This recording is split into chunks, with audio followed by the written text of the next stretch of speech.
What's up, Vanguardians? This is Jonathan S.P. Mindham here with a very special deck profile of what I consider to be the best Musketeer deck build you will see post GB02, which is Generation Break 2, just because we get a little bit of support in there that actually makes the deck go round.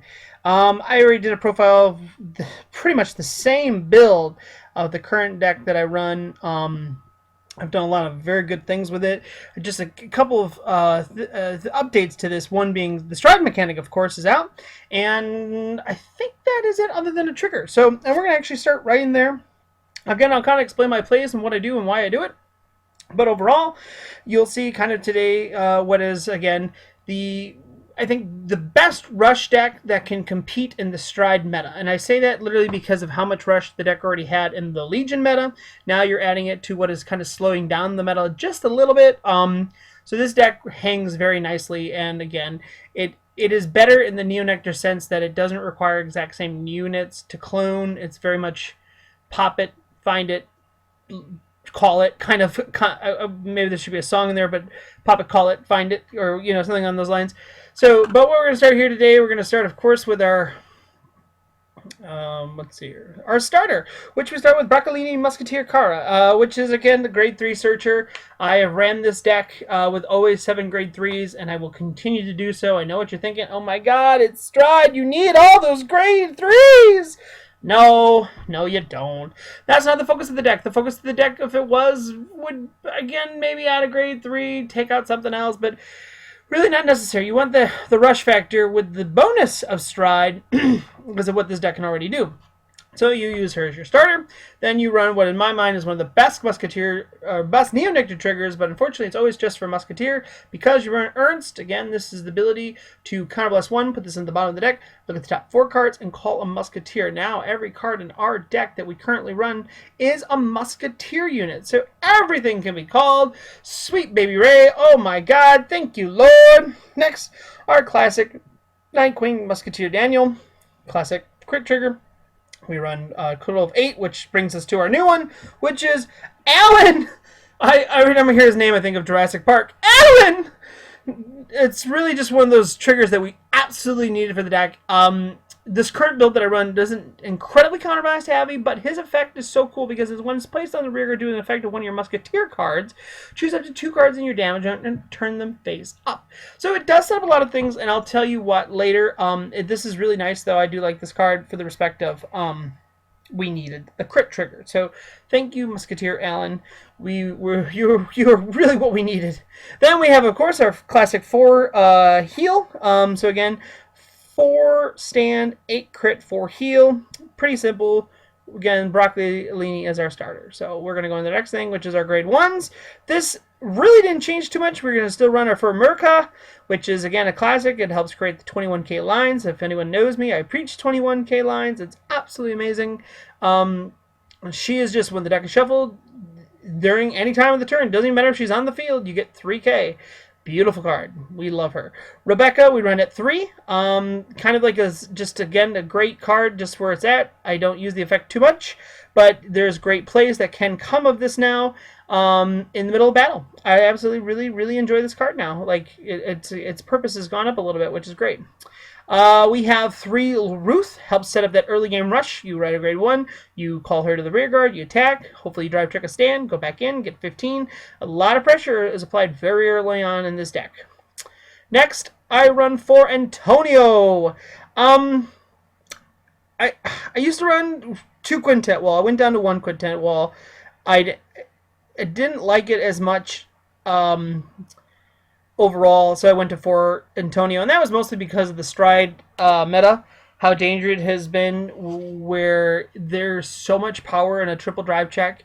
It's quite scary, and a lot of those effects start out or on call, and depending on your advantage, you don't want to necessarily take them. And a quintet wall, though, is nice because this is a Legion deck, but I hate the idea of losing such advantage now. Like, I'd rather just perfect guard, get rid of, I might go back to testing it with 1. I haven't decided, but overall, I'm very happy with 4 Antonio in the deck. Then we go, there we go, Grade 2s, we got 4 Augusto, again with him, with America. Make that perfect column when the deck has been shuffled. It goes her to gave that 9K and him to constantly hit 12, making a 20K line. Just beautiful. Just the play of the deck, and that column gets even more dangerous going forward. I'll show you why. Next, we have Saul. Better Call Saul, as a lot of people like to refer to him. Again, this card's only good on the turn that you Legion. When you attack, you put 3 normal units at the bottom of your deck in any order and draw a card. I like this as my ideal ride. Saul is just a decent card for what it does of its turn, but again, it's kind of vanilla for the most part, so this is like the ideal card or something I like to guard with. Next, Sylvia! Still one of the MVPs of this deck and still one of my all-time favorites. When you place this card in the rear guard or vanguard, you may call the top card of your deck. If it's a Musketeer, you may call it to the rear. Every card in the deck is a Musketeer, so you're always going to call a Musketeer unit. There are no minuses for that. Like, that's such a good card. Free pluses all day with little to no disadvantage, other than the fact that it's a 7K. But early on, if you're going turn 2, it creates a problem because your numbers are going to be good against that 1K base. So, or that 2K base. It really depends. So, absolutely fantastic. Now we head into the grade 3s. Nothing has changed here again. We still run 3 Alvera. Now, Japan, Bushiroad Japan released like their ideal deck list, and they showed this card with a limit break enabler, which is, I think Snowpea is her name. Snowdrop Musketeer. I don't like that. I think it's great for having that limit break, but I don't think it's great for the rush. And again, more than likely your opponent sees that. They're just kind of perfect guard a lot. It's okay. I just prefer Ruth early on. I think the advantage is there for creating numbers, and we're all about the numbers. So 3 of those, nothing's changed. Never run Martina. She's trash compared to a lot of the things that end up happening. If I think I would ever run Martina, I would just run her and never utilize her as much as I'd like, and just use her as stride fodder. Last but not least, the girl of the hour, Miss Vera. Everyone knows this card. I mean, like, it's choose a unit that has a Musketeer in its card name, retire it, look at the top 5 cards, call a new one. You're just fixing your columns or making better columns or shuffling the deck. It's really good. When the turn that it legions, all units with the name Musketeer get 3,000. That does not mean they're on the field. By the way, folks, I can't even initiate that. It just is a continuous effect. During your turn, the unit that performed Legion, all your units with Musketeer in its card name get 3,000. So I could do her Legion, do her effect, call a new one, and that unit will get 3,000. I can't believe how many people kind of don't realize that. So it's just, she's what makes this thing, rush, get your opponent to 4 or 5 damage, Legion, go in for huge power columns, and hope to press your opponent's hand down to little to nothing. That is the key, and that is the concept to the deck. Now we go into the strides. We're going to start with the generic stride, the clan stride, or whatever we like to call it. This is a great stride unit to ride at the beginning, because if this unit hits, you can call a new unit, give it 2,000. Clone a unit on the field and give it 2,000. Now, I like this concept with Rebecca, because Rebecca, if you don't get a stand trigger, if you do hit, and you have Rebecca on the field, you call Rebecca, and it says when this is placed in the vanguard rear guard, you then do her effect to counterblast 1, retire the unit, let's say, in front of her, look at the top 4 and call a new unit. Now, if you call an Augusto, it's a 21 column because of the ability to give 2,000. So automatically Rebecca becomes a 9K. Such good numbers, such good columns, such good plays. I even once in a while will, even if I can target a Sylvia and, just try to create more columns and plays and combos. And sometimes it works, sometimes it doesn't, but it's really depending what you have on the field and what you can clone. I think that's just a good setter-upper. And again, anytime you ride over a Musketeer, their hearts become Musketeer. So you can always do these effects. Next is Flowers Princess of Spring's Beginning Primavera. I love this card in Musketeers. It's so good. It is a high cost. It is counterblast 3. Choose 5 normal units from your job zone. Put them into your deck in any order. On top of your deck in any order. And discard a card. And when... that's the cost, sorry. When this unit attacks a vanguard, you may pay the cost if you do. Choose a 2 of your rear guard. So, if I have an Augusto and I have a Maraca in one column, I can choose those 2 units.